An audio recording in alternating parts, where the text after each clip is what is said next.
your local video store card. A comic book in your back pocket. Games with no tutorials. Music you had to discover. And drinking water straight from the hose. These are the things us millennials remember fondly. We are the Jennings brothers. Join us after the streetlights come on as we race our bikes from the top of the hill right down memory lane. Exchange those quarters because this podcast takes tokens.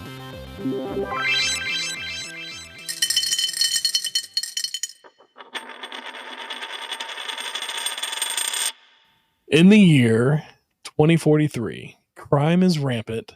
The once great city of Detroit is a decaying husk, controlled by powerful corporations and overrun by brutal gangs. But a new kind of law enforcement walks the steel-plated streets, a shadow forged from tragedy and technology. That's right, today we are talking about RoboCop, the 1987 cyborg cop who became a pop culture legend. That was RoboCop, a symbol of hope or a harbinger of a chilling future. Today we find out. And today we're talking RoboCop. That intro was brought to you by ChatGPT, or thank you very much for that. I kind of tweaked it down, but I can't take full credit. So yeah, talking RoboCop. You liked it? Right. Yeah. It had a mysterious vibe to it. It kind of did, didn't it? Yeah. All right. RoboCop, released July 17th, 1987. Runtime, 1 hour, 42 minutes.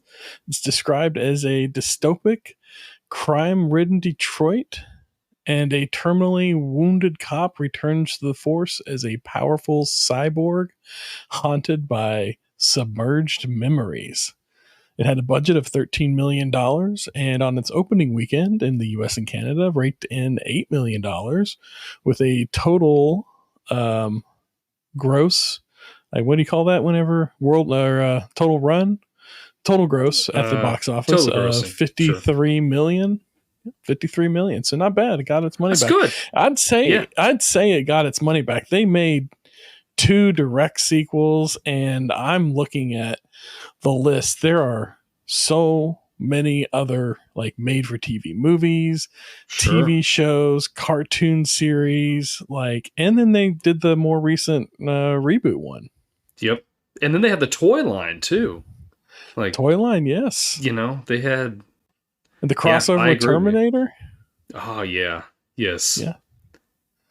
Yeah, so it was big. It was a big one. RoboCop. So rewatching the movie, what are your thoughts after rewatching the movie? So I'm going to be completely honest. I love the movie. I enjoy it. I own it. I've got the trilogy box set, but it had been a while since I had seen it. I bought the box set a couple months ago, and I just hadn't got around to watching it. And then when you said, "Hey, let's do RoboCop," I'm like, "Oh, now I have a reason to, watch I have a reason to pull this out." I like it for the violence, if that makes any sense. But watching it again, I don't think I enjoyed it as much as I did when I was younger. Okay, but that's fair. That's not to say I didn't like it. I did like it, and I love the action in it. And I love the storyline. I love that it's a little bit campy, Yeah. But yeah. Yeah, what were you going to say there?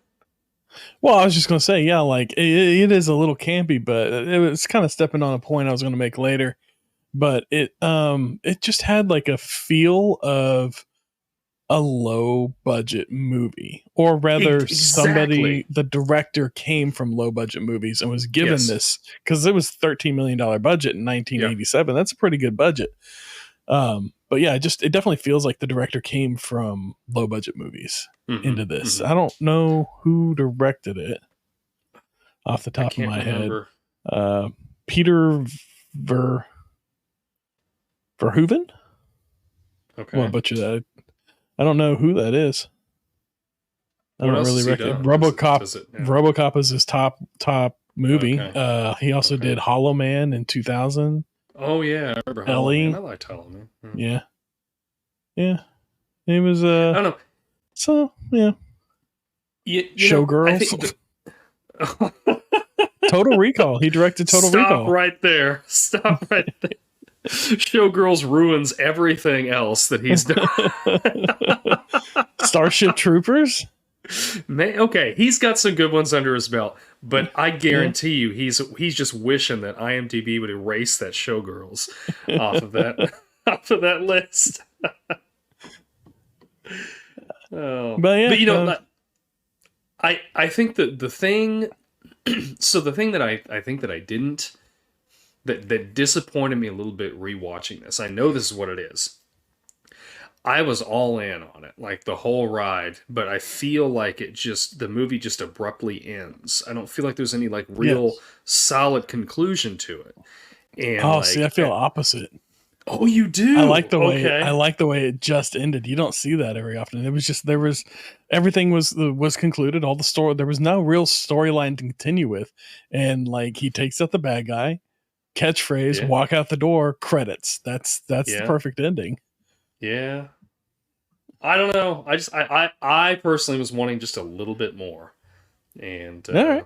Well, that's why you got RoboCop 2 and 3. That's why I've got 2 and 3, and I need to watch them now. Yeah.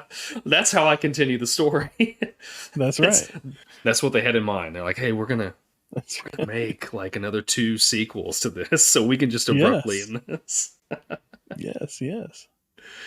But so you enjoyed watching it then? I did. I think I enjoyed it about. I think my experience was, if you put it on a graph, it would look similar to yours, where I enjoyed it as a child to whatever degree, and now I still enjoy it, but it's different. It's not quite as much, and there's definitely some things that stand out, but at the same time, there's some things that stand out more now than they did before. Like the ending, I never considered, but now having a fandom of movies over a lifetime, I look at the ending now and can kind of appreciate how it ends, how it ends. There's no reason for it to go on. They don't force any more storyline. There's no post-credit scene or anything like that setting up the next movie. It's just movie's over. Everybody get up and go home. But yeah, it's kind of It was fun. I really enjoyed it. I don't have any big outstanding notes on it. As far as like my thoughts on it. But we can start going through the movie and talking about the different parts of it. And it's it's set in Detroit in the future.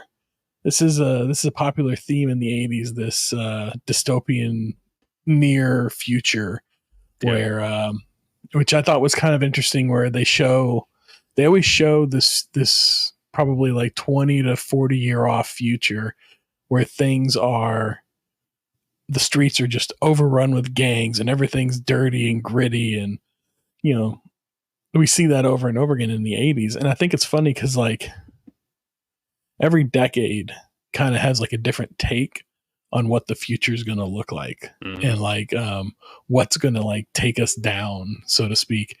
And it's funny how in the 80s it was always this very dark, dystopic, almost apocalyptic Mad Max style feel to the future. And there's never a positive outlook on the future from the 80s. There's not like, it's all doom and gloom. This is like I felt the outlook on this and the atmosphere of the movie to me was very similar to Running Man. Oh yeah, where it was, like you're saying, it was just this like everybody's pretty much fending for themselves, and these drug lords and gang members are really taking over the streets, and the police force is like, oh, we're We're done with it. And overrun. now, yeah. I mean, I guess in this instance, yeah, like they're trying, but they can't. Like, there's only so much they can do. But you're right. Yeah. It's that. My point is, it's that theme that dark. Just the future is gonna suck. So enjoy life while you can, because this is what's gonna happen. And that even carried over into Demolition Man. You remember that? Like, it was, yeah. but I guess that was more present day, or was it? Yeah, I guess No, it that was was set in the future. Yeah. Well, yeah, but the future was he was like present day, artificially. and then he went into the future. Yeah. So, but yeah, it's funny because there's this whole like everything's overrun with crime. Even the corporations are overrun with crime. Like they're just greedy, legal crime, if you will. So much so that whenever they introduce the Ed 209 and he storms in the room and kills that guy, nobody's like, oh my god, this guy just died. They're like, I know, get back to work. Yeah. Like, let's fix it and just keep going. Yeah. Like, somebody had to go, hey, do y'all want to call a paramedic or something? Yeah. Which wouldn't have helped because he was he was lit up with 100 bullets. Who thought about it? Like, seriously, when they said that, somebody want to call a paramedic? You idiot. Like, look at this. Like, what's a paramedic going to do? Is he going to go in there and just pull out all the bullets out of him? Like, the guy's, his body is gone. Yeah. And then, I mean, can you imagine being that guy? They have this war machine standing in front of him, and they're like, all right, here's a gun, which is going to activate it, point it at the machine, and then it's going to tell you to put it down. So he points it at the machine tells him, drop your weapon or whatever. And so he drops the weapon, but then it doesn't turn off. And everybody, all the scientists around him start panicking. Can you imagine that feeling of, oh crap? And you can see it on his face. And then like he starts trying to like duck behind other people, and they're like, no, not me. No way. Everybody's just fending for themselves. Yeah. So let's talk about the Ed 209. That was really. We saw Ed 209 before we saw RoboCop, didn't we? We did. Yeah, so he was the first machine. The incident that you're talking about with the Ed 209 was what led to, okay, this doesn't work. Let's try this other thing over here. Which led them to build RoboCop. To the RoboCop program or whatever it is. But Ed 209 was pretty cool. Like, that was all stop motion practical effects. But he looked really good. Even for, I mean, you could kind of tell it's a miniature, blown up into real life size. But they had it looked like when it was stationary and they were standing around it, they had an actual full scale one there that they were interacting with that didn't move. But yeah, he's pretty cool looking little guy. I'm surprised everyone. I remember having, I don't know if I had it or somebody else had it. I remember somebody having a little Ed 209 toy, and he was pretty cool. They had that's another thing they had out of this movie that is direct from the 80s is toy lines based around movies that R-rated movies kids probably shouldn't see. Yes. Yeah. I was talking about that with. It was absolutely. It was rated R. Absolutely. Straight up rated How many R. F-bombs were in this movie? And then the only thing it was missing was there was no nudity in it. So there was a little bit of nudity. Oh, there was. Okay, I must. Yes, in the early on, whenever they're in the locker room, there's a couple girls. Oh, that's right. That are topless. Right. And then in the club scene, there was a couple girls, but I only there was both of them were very brief. It was definitely not like gratuitous like you see in the 80s. It wasn't that typical like we're gonna have some girl take her top off just to see it or whatever. Because they were the locker room scene. I remember, or on the rewatch this time, it wasn't like I said. It wasn't gratuitous. They weren't highlighting it. It was just background, and it was just normal people Like they were, because there was guys too. Like there were guys naked in the background, but just the showering backsides. Yeah. And but yeah, so it was rated R, and they made toys for it. That's crazy. Watched it. Yes, like, because of the toys. How old were we? I don't know. Yeah, but you're right. Yeah, I mean they had lines of toys for this. Like I remember they had stuff for Alien, for Predator, for I had a Terminator. Terminator, like all that stuff. It's just like, hey, kids like this stuff, dude. That's right. How are we watching? How are we watching this? I don't know. And I remember Karate Kid was a little more like, that I could see that applying to the little kids, but yeah, definitely like RoboCop toys. I remember having RoboCop toys, Terminator toys, like you said, Alien toys. That's just a thing of the 80s. They don't do that now though. Like you couldn't have an R-rated movie with toys, although they do have toys for R-rated movies, but they are geared towards adult collectors. Yeah. Now. Yes, they're collector toys. My son wants all of them either way. Right. Those are not play toys. Those are toys that go on a shelf and you look at, and he doesn't understand. Why would somebody put toys on a shelf just to look at? Which I agree with. Why would you get toys just to look at? Yeah.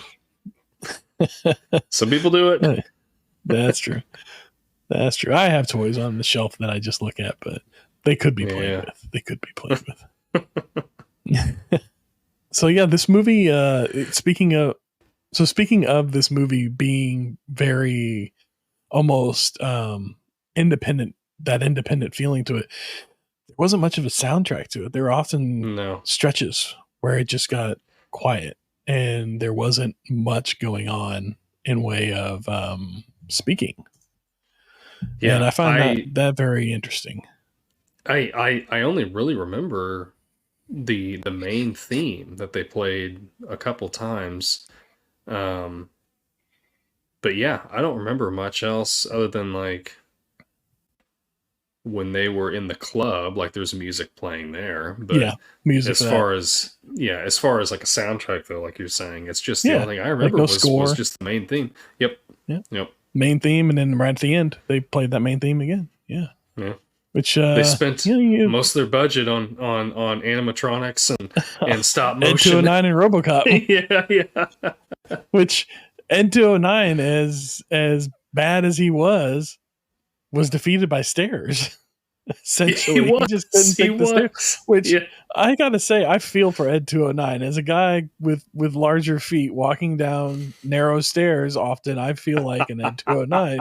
I have taken that tumble a few times because the stairs are not deep enough for me. Yeah, so this movie didn't have a whole lot of big stars in it. I mean, you got Peter Weller who became a star. Ray Weiss became a star, kind of that guy, or somebody that you recognize but maybe don't know the name of. But the one I want to talk about is Breaking Red, Kurtwood Smith, our main bad guy. That's right. Man. He was bad. He was ornery. Yeah.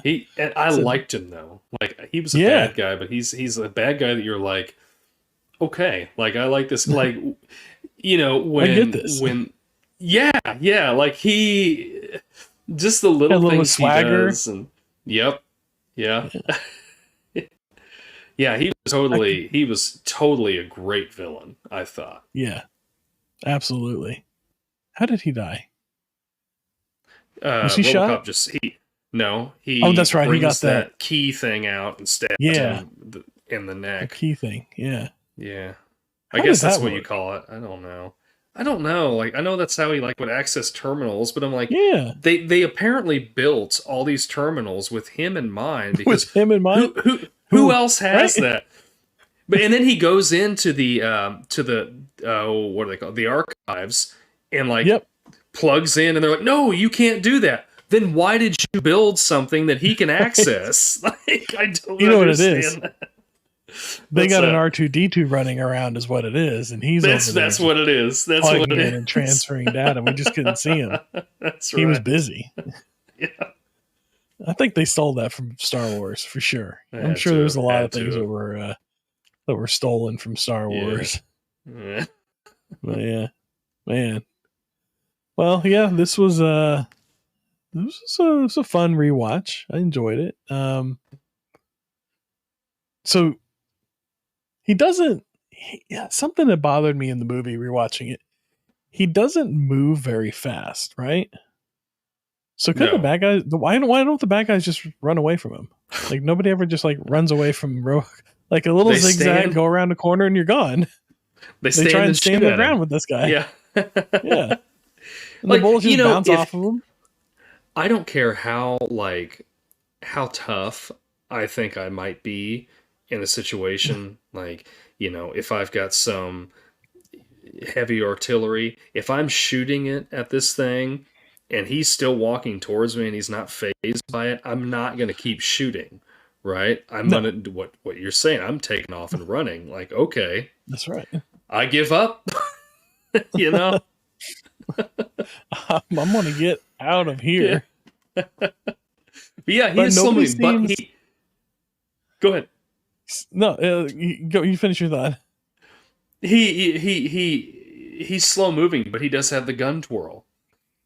Oh yeah, which Yeah, that's kind of like you see where he got that from, right? Like in the yeah, movie. yeah. When his Yeah, son so was that's watching like that movie, yeah, that's the imprint of his son on him.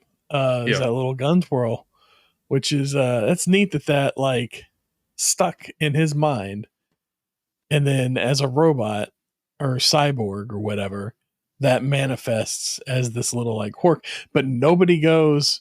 I gotta say, if I designed a robot or a cyborg even, and it did something outside the programming, which I gotta imagine they did not program the gun twirl in.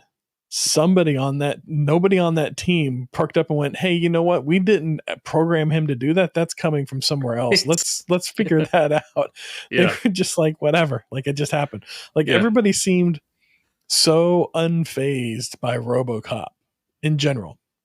yeah. Like whenever he walked into a convenience store and somebody's robbing it, the robber is just like, "Who's this Yahoo? Let me take Yeah. him out." Or whenever he walks into the club, nobody stops. The beat doesn't stop. Everybody's still dancing, and he's just marches right in, gets his guy, and walks out. But nobody seems phased by this. I gotta say, if I walked around the corner, even if somebody's in costume as RoboCop, I'm still taking a double take. I'm checking it out. Like there's gonna be some curiosity. There's not. It's Yeah. not getting dismissed. I think this goes back to how we were talking about just Detroit in this movie is just it's so far gone that Yeah. they see this cyborg walk in and they're probably just like, well, all right. I've seen how much other stuff have I seen? How much other crazy stuff? I guess it's just one Yeah. more thing, you know. Yeah. I mean, you got everybody's driving around in their Sucks 2000 or whatever, or SUX Everybody, 2000. those are so funny. They're like, oh, I gotta They had get one of some of the those. best ads. Oh, they did. I love the advertises. All the fake ads and the newsreels, Yes. everything in this movie That they are layered in. fantastic. They are. Oh, It's it so created a great. whole like texture to the movie that like you Yeah. just don't see. You don't see And, that. like, Except for they the had, like- what? They had that it was the Nukem board game really got Yes. me, where it was like Battleship, but it was like with nukes. With I don't nuclear know. warheads. That was so funny. That was. But like, so what's up with the guy and the girls? That little bit that they kept running through there. I don't understand what were they trying to reference? I don't understand where that's coming from. I just take that as like it's almost a late night talk show sort of a thing. And everybody's laughing at it, and but it's really not that funny. It's No. just him.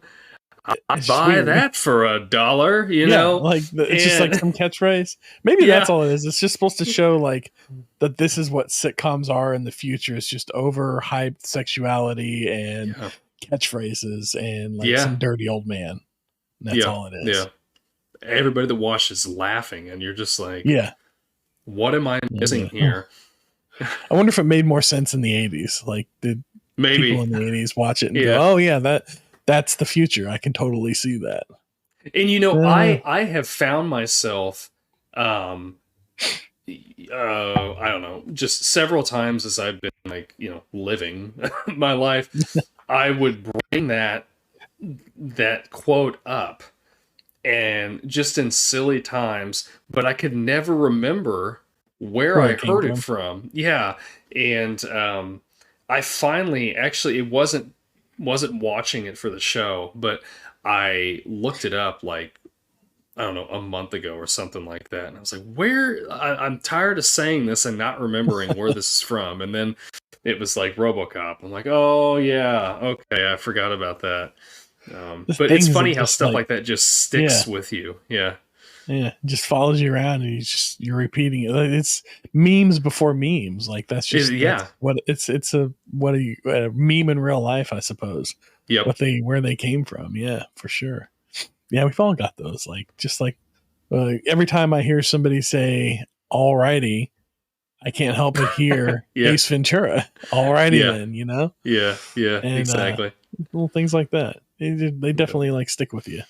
And this one, like, that's something that tangentially they kind of, I think, maybe got right about the future is like whenever they go into that guy's house, and he's partying with the two girls, and he's got TVs everywhere. Like, he's got like 2 or 3 TVs up on the wall, and then he's got that pillar with the TVs that are kind of like staggered off of one another. And maybe not necessarily that we have TVs everywhere now, but that television or entertainment is always on or accessible to us wherever we're at in our lives. Because there were TVs on the streets, there were TVs in the even in the police station. I think there were TVs, maybe just monitors, but you know, like there was definitely like that's something that I think in these 80s things or these movies from the 80s, whenever they show the future, there's always TVs everywhere. Like even in Back to the Future, whenever they go to 2015, they got like the big pull down screen with like the multiple channels. Yeah. They got the visors with the TVs on them. Like, entertainment media is present and with us, and even more accessible than it was in the 80s in this future. And now in our actual present and future media, social media, all that is with us at all times. Like now, I mean, it's just on your phone. It's just literally with you at all times and constantly connected. But we'll exit. Yeah. Well, I was gonna say, like, on just kind of piggybacking on that, to not let the tangent go on for too long. But I need, like, you know, I think that a lot of technology that we see now, or I just want to say is in the present, like not necessarily like now as in, you know, 2024, but technology we see in the present is always inspired by something.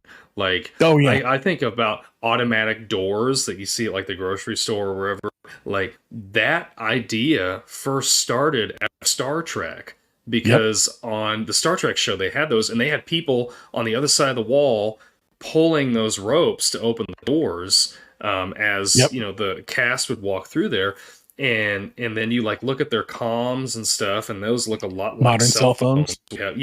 And so I think, like, just like you're saying, like, we have media access everywhere, and we've got, you know, TVs and phones and tablets and all this stuff.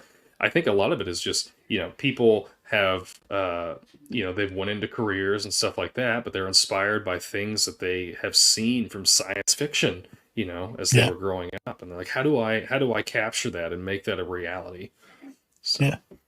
It's funny how the science fiction informs the development of, well, I guess it informs the development of technology more so than it informs the development of social progress or anything like that. But it's definitely like technology gets pushed forward by these sci-fi movies, which is interesting. So I think you're right. Like, it's definitely like aspirational. We see these things and we go, you know what, I want that, and I'm going to work towards making that thing a reality, or something like it. Similar to And it. Yeah. inevitably, yeah. we end up with something that kind of like it's facsimile to that or whatever. Mhm. But yeah, I'm gonna cap our future tangent there and pivot hard into this question for you. Does RoboCop need to shave? Because he's still got human face. Does he? I know. Does he need to shave? I don't know. Does he? I don't know. I feel like that's a good question. I feel like he's got to shave. Like that, because he's still got to eat. So the skin has to replace itself. Mm-hmm. You know, so then you got to figure the hair follicles got to grow too. Yeah. Unless it's like chemo or something where they've just like killed off all that. The hair growth for somehow. But if he died with a mustache, would he have a mustache? It's the 80s. How did he not have a cop mustache? I don't know. No, he didn't. He should have had Would something RoboCop like that. be better with a cop mustache? No, I want to see RoboCop. Can you with a imagine? cop You've got like mustache. the visor. Well, the visor goes down. You don't see his nose. That's So you true, would just see this little mustache protruding out. It'd be better if it was He's like got to have the handlebar. Yeah. Absolutely. So I wonder RoboCop though. and a handlebar. Yes. So I wonder. He has to eat. Like. Yeah. Where does all that go? Like, you know, he has basically like a torso, I guess, but nothing like, you know, I don't know. I don't know how does RoboCop how go does to the this bathroom? cyborg work? Yeah. How does he do? Like, does he need to go? Like, I don't know. You know, that's such a childish Maybe thing he's to just ask. got like but, a little like you wonder. there's like a little door that opens up and it just like falls out. Does somebody got to go in there and clean that? Who wants that job? That's for the interns. Yeah, that is. But I mean, did you see in clean out RoboCop? In the remake, they do show him, but he's just like a head and the lungs. Do you remember that from the remake? Yeah, I saw the remake once when it came out. I haven't seen it again. Yeah, but I do remember. Yeah, which in this one he would have still had a human arm at one point if that guy hadn't come in and said, "No, just chop off the arm. We just want what do you say, like the head and the spinal column or something like that, or the nervous system." Mm-hmm. Yep. Yeah, he just wanted the bare bones. Don't need anything extra. What would it have been like if he still had a human arm? Oh man, that'd be interesting. I don't know. Yeah. Would they have left it exposed, or maybe just gone ahead and paneled it off? Although he wouldn't have his strength then. No, that's what I'm thinking. Like, you see, you know, he can just pretty much pull a door off the hinges and, you know, all that. And he's not gonna be able to do that with a human arm. No. We could dissect RoboCop all day long. The anatomy of RoboCop. The anatomy of RoboCop. But somebody's anatomy I want to talk about is that very final scene whenever that guy gets blown out the window and he's falling. Why were his arms like 4 feet long? What is going on? That's something that the internet has been asking for years. It was such bad puppetry with that. It was so bad. So was he a puppet? Is that how they got away with that? It was a puppet. Yeah. Okay. And I don't know, but they really overdid the arms on that. Why? So I gotta bad. know why. Maybe it was like they thought perspective wise it would look different. Yeah. Yeah, I don't know. It didn't. It did not. It just looked like he had like really long, weird arms. And that scene is so good, you know, where he's like, "You can't do anything to me," and then the CEO fires him, and he's like, "Thank you," and then he, you know, throws him out the window. But that image ruins that whole scene for me, because you're on the edge of your seat, and then you see this monster falling out of the sky. It's just so bad. I know we talked in the last episode about how much I don't like the going back and adding in digital effects, but for this movie, these frames specifically, I will allow it. If somebody wants to go in and fix this guy falling out the window, I give you my blessing. I would love to see that version of this. It definitely just call it a quality of life improvement. That's right. It's I'm just crying. improving his I'm life. laughing so hard about this. It was ridiculous. Oh, it was so bad. But that's what But this it's movie fun is. to This watch. movie's it rides the edge of it's so bad it's good. But Yeah. it's not really bad. It's just No, it's really good. Like it good is. story, like you said. It's got good, effects 90% of the time. Even there's definitely a couple little spots here and there, but couple it's a great movie. It's a pretty good movie. It is. It is. And it's it's an 80s movie. We're talking about different 80s tropes throughout this movie. One that stands out to me, the cop always knows karate. His partner, she knew karate. Oh yes, she did, didn't effective. she? Yep. That's right. Lewis, that's her name. Lewis. Yes, Lewis knew karate. But she wasn't effective enough because she's the reason. Couldn't save him. Yeah, well, I don't want to say she's the reason, but yeah, she like so easily let that guy just take her and knock her out. Oh yeah. Well, I mean that first guy when they're in the warehouse and he like says something about like the safety's on or something on the gun. And she looks at it and then he just like I think the guy was like 6 feet. He was peeing and she walked up behind him. Yeah. And he turned around and hadn't zipped up yet. And she looked down to check him out. And that's whenever he caught her. Yeah. Which I don't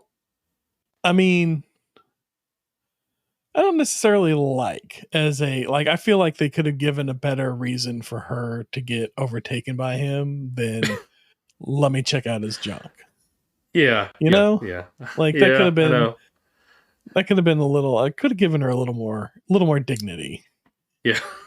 But I suppose that's a product of the time. And then the same thing with whenever she comes around the corner and she sees like later all the guys taunting Murphy, and I think they just started like shooting at him or were about to or something. Like she came around the corner and she saw them from a distance. She didn't immediately run up or try and like get their attention or save him in any way, but rather like they finish their deed, they kill him off, then they go about their business, and then she kind of comes in and she's like, well, now it's too late. I feel like there should have been like, maybe it's an editing error, but she should have either came in after the fact or there should have been something to prevent her from making any effort to help or save him.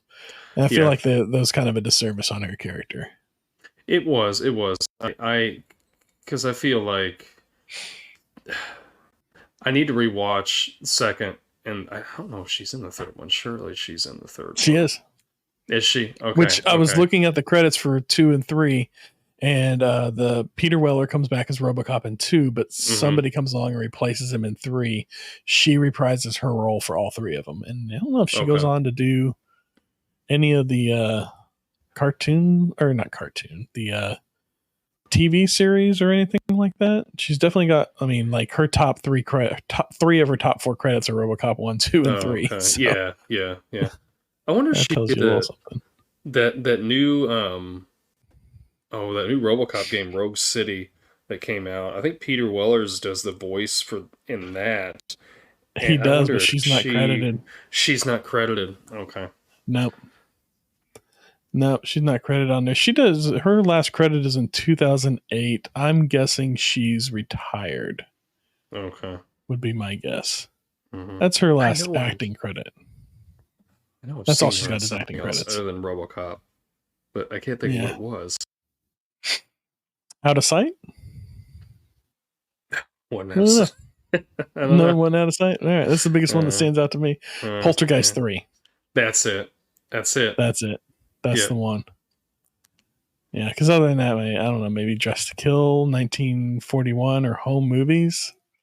Yeah, other than that, I can't think. And none of these other titles stand out to me. But yeah. But yeah, so like they could have done better by her a little bit. Oh, Children of the Corn 666. No, that's not. Maybe the original, but that's the only one I've seen. All right. We'll move on. Yeah, they could have done better by her. Yeah, they could have. They totally could have. It just seemed like she was just like almost like a child looking in, watching everything. And I mean, not that, really what is like, I don't even think she had her gun on her. Like, what was she going to do? Got knocked out of her hands, I guess. Yeah. But I don't know.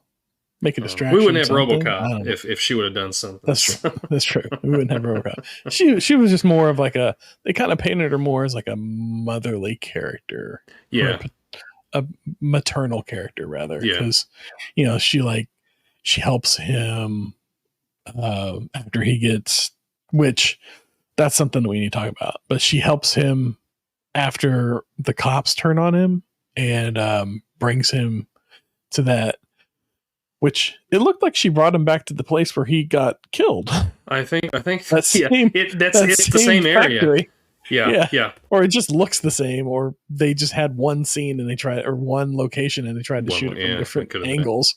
But like she brought it back to the place where he got killed to nurse him back to health. Yeah. But so like at some point the CEO guy or whatever decides that RoboCop is no longer part of the police force. Yeah. Or basically puts a hit out on him with the cops or something. I don't know. And then like all the police turn on him and suddenly they're just like, we're just gonna, take this guy out again. Yeah. Just unload on him.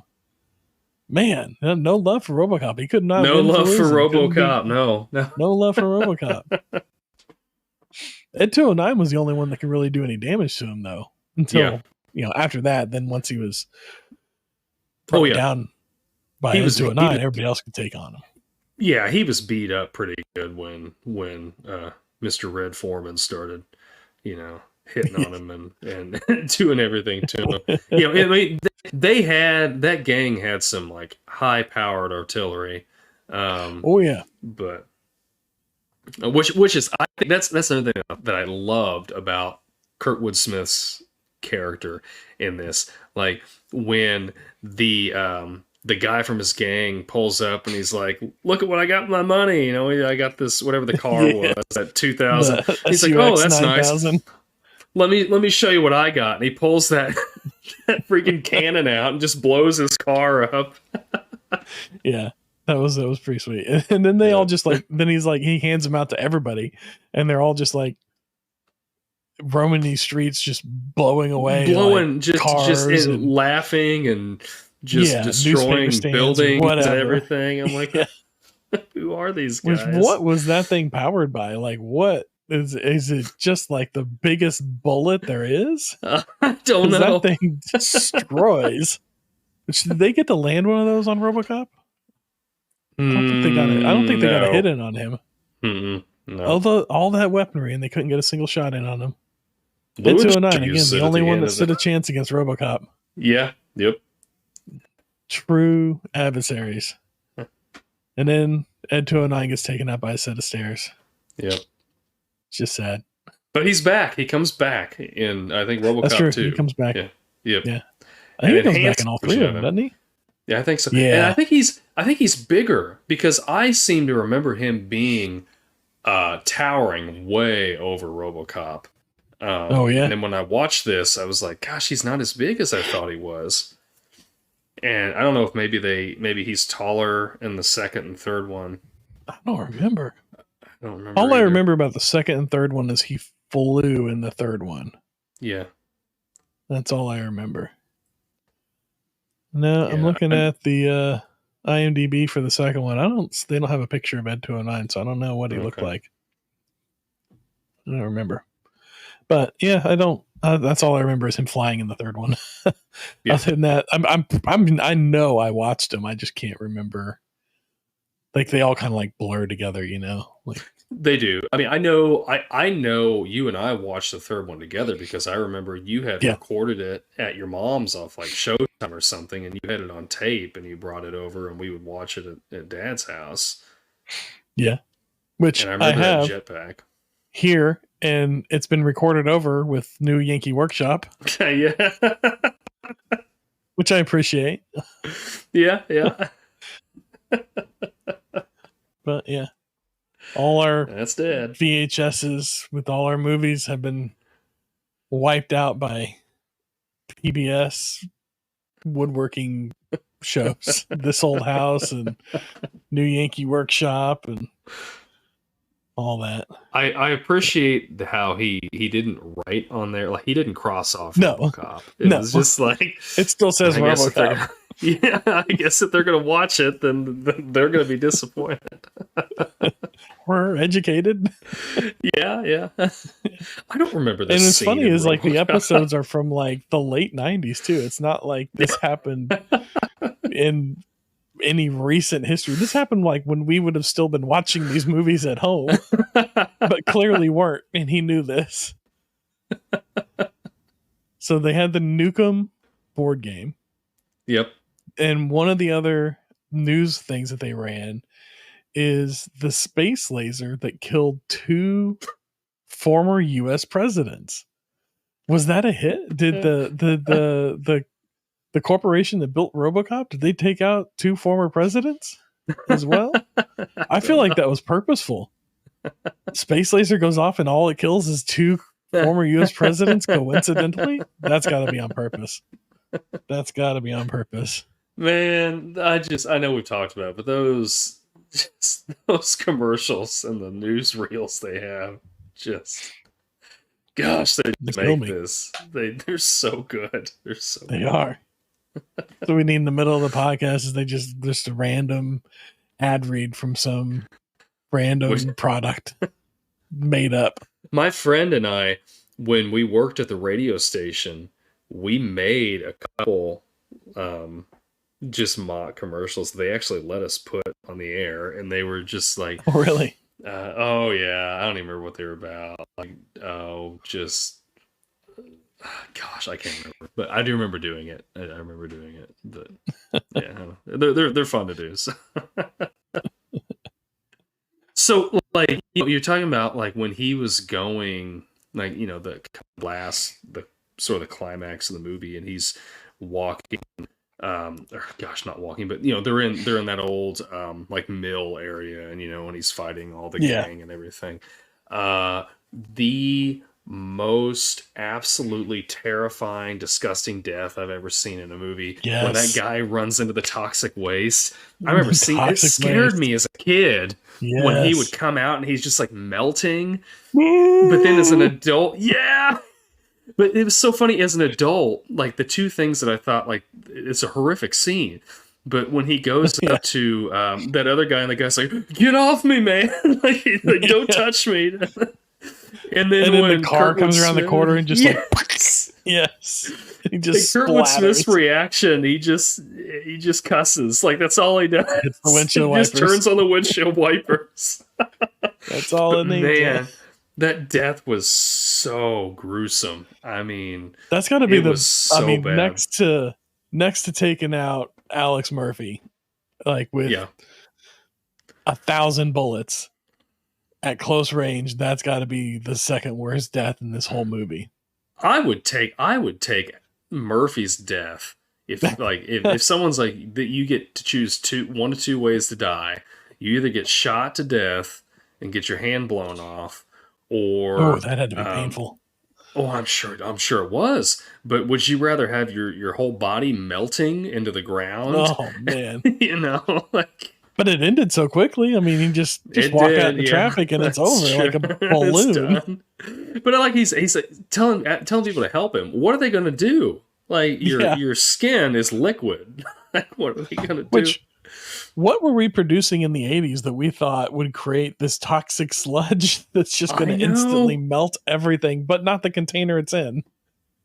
Not the container it's in. And they do that in so many 80s things, like the Toxic Avenger. I don't know if you've seen that. Yes, came out of the 80s, yeah. Like, oh yeah, and I remember like Captain Planet, that's TV series, a cartoon series. Yeah. It was like they had toxic waste and all this stuff, and it was I was surprised growing up that toxic waste was not as threatening as it seemed like it was going to be. I expected it to be a bigger problem. Yes.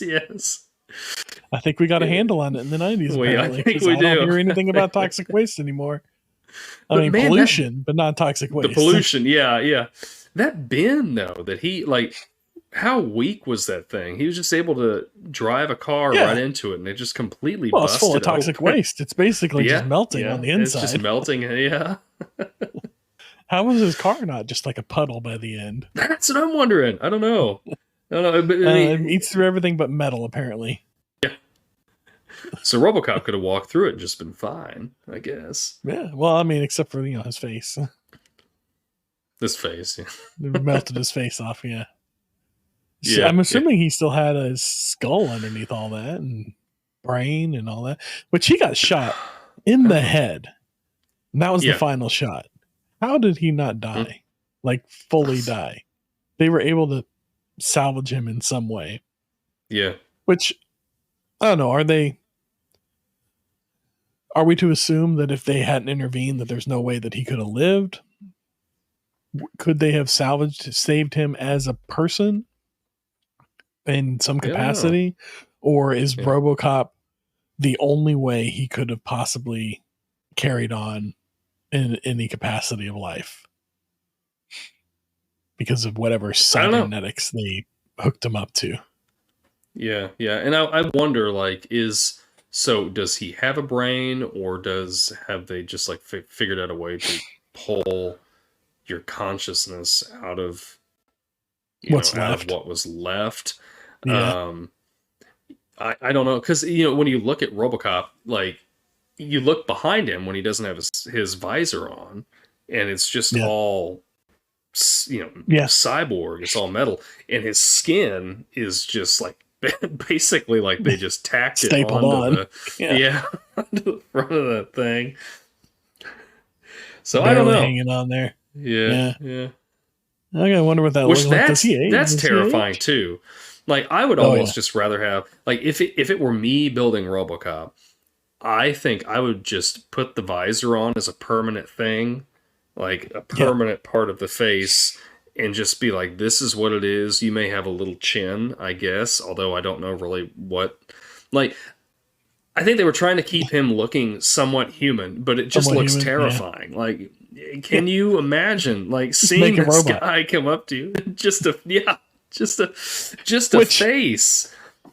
They built basically his entire body, except for, let's say, half of his torso and his head, is all cybernetic. It's all robotics, basically. But the Ed 209, the smallest they could get it, is the size of like a small bus. Right. They couldn't get the Ed 209 any more compact or agile. That's why the RoboCop program is better than the Ed 209 program. That's true. Yeah. Did RoboCop have a part number? They never mentioned a part number. He was just, I don't know, RoboCop. It was called RoboCop. Yeah. Just the RoboCop. Yeah. How generic is that, right? Yeah. Like, what are we going to call him? Yeah. Like, Ed 209 has a nice ring to it. Yeah. Which, more accurately, he would be CyberCop. Yes. Well, I think that about closes out all my thoughts on RoboCop and this prime directive of an episode. How about you? Any closing thoughts? I appreciate the movie that we can watch it and thoroughly enjoy it, but it's also a movie that we can sit here and discuss and laugh about, for almost an hour, because it's entertaining, and it's like, it straddles a line of seriousness, but it doesn't take itself seriously enough to. I think if this movie took itself too seriously, then I don't think we'd have 2014's RoboCop. To watch. Yeah, yes, we would. We absolutely would. And we know how well that one did compared to this. Yeah. So I don't know, but the other thing too is they really, this is just a side note, they really jacked with the way RoboCop looks in the new one. Like, just give me the chrome. They like had to like spray paint the whole thing his whole black and everything to make him look edgy. I'm just like, just give me the chrome. Like, I don't know. That's right. That blue tinted chrome. Yep. So yeah, I don't know. I like it. I still like it, and I'm gonna go back when I get some time and watch 2 and 3, and I don't know, maybe somewhere down the road we can do an episode on 2 and 3, and maybe. Maybe we have to combine it. I don't know. We'll have to see. But we didn't even touch on We didn't even touch on any of the video games that came out of this either. No, and that could be a whole nother thing. It can, and I will say that without getting too into details, so that we can save some time for an episode. The Rogue City, the new one, is way better than it has any right to be. It is such a good game. Really? Oh yeah. You should totally play it. It is so good. Yeah. I'll check it out. Did you ever play the old RoboCop versus Terminator? I did. SNES I don't remember anything about it, but I remember you had it, and I remember playing it. Oh yeah. But I don't remember much. I don't remember anything about it except it had RoboCop and it had Terminator. Yeah, that was one of my favorite games at the time. So really? That's probably why. Yeah. I think it was one of the first games I ever actually played through all the way and beat without like cheat codes or anything like that. Oh, really? Wow. It took me like all summer, but I think that was one of the first that I ever played through and beat. Definitely not the first, but anyways, we'll come back to RoboCop games another time. Yeah. So I don't know. You got anything else to say about it? You tapped out on? No, that was my. I was tapped out on RoboCop. I can just give me the old iron spike, and we can put a spike in this one. Yeah. All right. Well, how about next week? What if we did our personal top 5 NES games? Oh, sounds good. Sounds good. Next week's Everyone your likes week. the top 5. We'll do that. Yeah. All right. Well, with that, we've reached another checkpoint, my friends. And remember, sharing is caring, and reviews, they help a lot. Also, another shout out, just a thing I need to just say. Corey Feldman, you're out there, you're listening.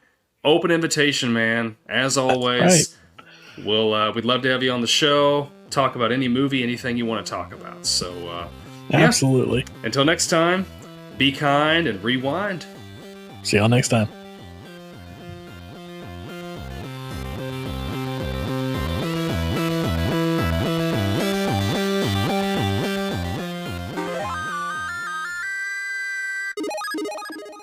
This podcast takes tokens is a Clay Street production.